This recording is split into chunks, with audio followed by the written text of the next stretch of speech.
اس کی آواز میں رقت طاری ہو چکی تھی۔ توصیف بتا، اپنی حالت بتا، شاید میں تیری کچھ مدد کر سکوں۔ عورت، بی بی وہ سامنے گاؤں ہے، اس کے پاس وہ بیگ زمین، 2 بیگ زمین اور ایک کنواں میرا ہے۔ میرا شوہر کاشت کرتا تھا اور ہم سب یہاں اطمینان سے رہتے تھے، مگر پارسال وہ وبا میں مر گیا۔ زمیندار نے اس کی دوائی ٹھنڈائی بھی کی، مگر نہ بچا۔ 40 روپے کا حساب اس کے میرے پیچھے زمیندار کا نکلا تھا۔ میرے پاس دانہ خریدنے کو تنکا نہ تھا، کہاں سے دیتی؟ اس نے میرا بچہ لے لیا اور اب مجھے اس سے ملنے بھی نہیں دیتا۔ مجھے اس کی صورت دیکھے 5 مہینے ہو گئے، کئی دفعہ گئی، دھتکار دیا۔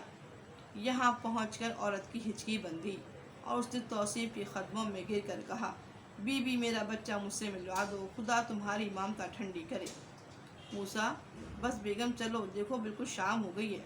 دونوں میاں بیوی اس عورت کی حالت پر افسوس کرتے ہوئے گھر آ گئے اور صبح ہی توصیف کے حکم سے مسجد کی مرمت شروع ہو گئی اور 1 مہینے بھر کے عرصے میں نہایت خوبصورت مسجد تیار ہو گئی۔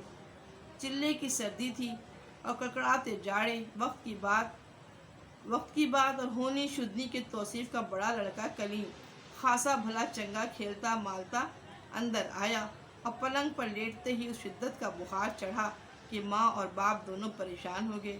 ڈاکٹر، حکیم، یہ وہ المختصر شام تک 20 آدمی جمع ہو گئے۔ 12 برس کا بچہ اور پہلونٹی کا، دونوں میاں بیوی کا دم ہوا تھا۔ علاج جس قدر توجہ سے ہوتا تھا اس قدر حالت ردی ہوتی جا رہی تھی۔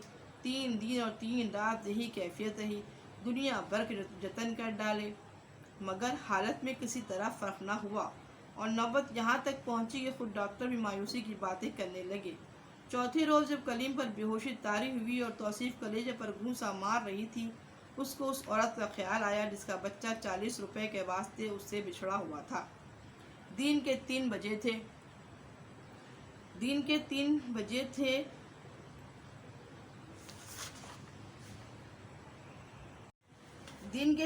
تھے کہ عورت اپنے بچے کی یاد میں اپنی جھونپڑی میں خاموش بیٹھی آنسو بہا رہی تھی۔ توصیف اس کے پاس پہنچی اور کہا، چلو میں زمیندار کا روپیہ دوں، تم اپنا بچہ لے آؤ۔ عورت پر ایک شادی مر کی کیفیت طاری ہو گئی۔ وہ اچھل پڑی اور ہاتھ جوڑ کر کہنے لگی، کیا آپ میرا بچھڑا ہوا کلیم مجھ سے ملوا دیں گی؟ توصیف، کیا تمہارے بچے کا نام بھی کلیم ہے؟ عورت، جی ہاں۔ توصیف، ہاں چلو، میرے ساتھ چلو۔ عورت توصیف کے ساتھ چلی، مگر راستے بھر اس کی حالت عجیب رہی۔ وہ توصیف کا منہ دیکھتی تھی، بلبلاتی تھی، گڑگڑاتی تھی، ہاتھ جوڑتی اور کہتی تھی کہ بیگم 40 روپے بہت ہے، مگر میں ہاتھ جوڑوں گی اور دوں گی۔ 5-6 روپے کے برتن تو میرے پاس ہیں، یہ لے جائیے، 3 روپے کا ایک بل ہے، باقی روپے جب تک میں نہ دوں آپ میرے کلیم کو اپنے پاس رکھ لیجیے، میں دور سے ایک دفعہ روز دیکھ آیا کروں گی۔ توصیف اپنے بچے کی حالت میں اس درجہ مستغرق تھی کہ اس کو دنیا و مافیا کا ہوش نہ تھا۔ وہ کسی بات کا جواب نہ دیتی تھی، نہ دینے کے قابل تھی۔ زمیندار کے گھر پہنچی تو توصیف کی صورت دیکھتے ہی اس کے اوسان جاتے رہے۔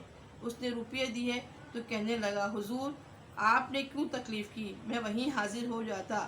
اب ایک عجیب منظر تھا۔